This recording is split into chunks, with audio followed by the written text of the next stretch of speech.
Hey guys, Vince here, back again with another Supercoach video. Look, just going to jump into this one nice and quick, probably just a few minute video. It's what I'm going to be doing with Will Day and Doherty. As you can already see, I've made the adjustments.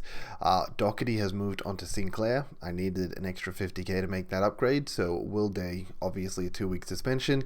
We're not holding that. He is gone. So we've actually moved him on to Cozzy Pickett. I know, a bit crazy there. With the help of some DPP, we pushed Constable into defense, moved Owen Davey from forward into the midfield, and that allowed me, sorry, he was already there. We moved Errol Goulden into the midfield, which unfortunately has pushed Mackenzie to the bench, who I think will perform better with Day not in the team, but it allowed me to get Pickett in on field. I potentially could have gone for Van Rule, but I might be a bit overzealous here on Pickett, but I feel like with the mid-time he's getting, he's increased the floor from last season, and we've shown, like, he's already shown in week 1 that he has, a really high ceiling as well.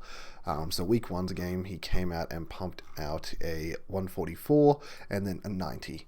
And he did that with 5 behind. So he kicks 1 goal and he probably pushes the 100. So I think he has an increased floor this game as well as an increased ceiling. And at minimum, I feel like he's going to make his 150k, if not be worth, a premium, keeper or anything like that in the forward line for us. Obviously, I wanted to keep Will Day as a keeper. Doherty, unfortunately, injured, so he's a complete fail pick, which sucks.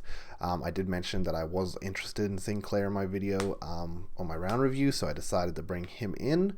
And then, yeah, look, Day was probably on the cusp of a keeper, and I brought in Pickett, who might be a similar thing. But I've just decided, I guess, to go with that path. It might be a bit crazy. Obviously, I could have easily gone down to Van Rule and just, guaranteed made money. But I don't know. I just wanted to go Pickett. It just seemed more fun, so that's what I'm going to be doing. What you guys can obviously be doing, I recommend personally with Doherty, is that you're looking at one of the other big rigs there. I assume everyone has Dacos, if not, definitely a Dacos, but I'd be looking at either a Dawson, who's quite expensive, so maybe a more fallen style, and I think a Sicily, Sinclair, or Stewart fit into that. Sicily did just have a down game himself, though, so he will be dropping a little bit more in cash as the weeks go on, assuming he doesn't have a big week this week. So I think Sinclair and Stewart are probably the best two to go for. I think most people will be jumping on the Stewart train, but I'm personally going for the Sinclair train. That's just what I wanted to do. Yeah, it's just what I felt comfortable with, so went with that. Stewart honestly just has a habit of missing games, and I know he missed a few early, which you'd hope he gets the rest of them done, but yeah, I think I'm just going to go with the Sinclair. I think I just feel safer with that, so that's why I've done that. But yeah, that's just my nice quick video. As you can see, everything's updated. Davey's going to be managed this week. And I'd expect, yeah, Sinclair, Dacos, Marshall, they all are playing, so no problems there. Marshall against no ruck should probably have a good week. What I'm doing team-wise, I'm going to go Dacos for the C. St. Kilda giving up a lot of points in defense. Sorry, Suns, I just want to check that out. So Constables on the emergency could come in. Okay, everyone keep your eye on that. Before the Gold Coast game, because we need to see who's named as the sub. If Constable's not named as the sub, it works really nicely for us. We can easily use the loophole with Cowan and Wilmot, depending on who performs. But if he does get named as the sub, then it's going to be as simple as, more or less, Cowan.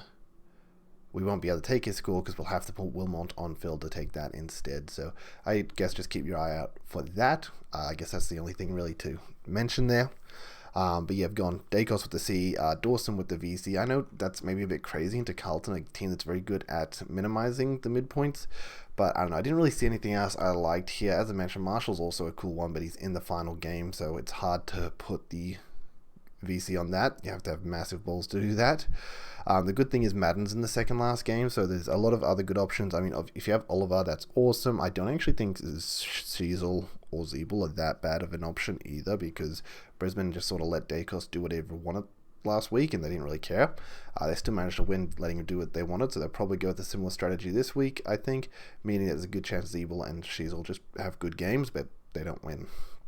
Dunkley is obviously the other one there. I don't know, Dunkley just hasn't really had a massive game this season, and it's kind of scaring me off it.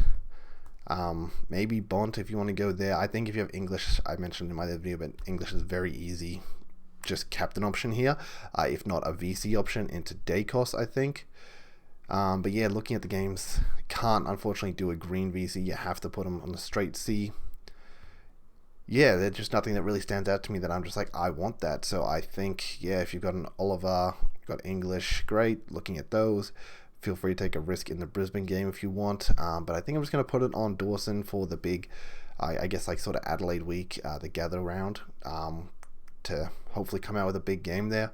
Worst case scenario, I think Dacos is just being phenomenal, so there's not really a loss there. I think he'll still have a massive game irregardless. So yeah, that's my quick video, guys. Thanks for tuning in. Good luck with your weeks this week, and hopefully we can have another massive climb. So peace, later, catch ya.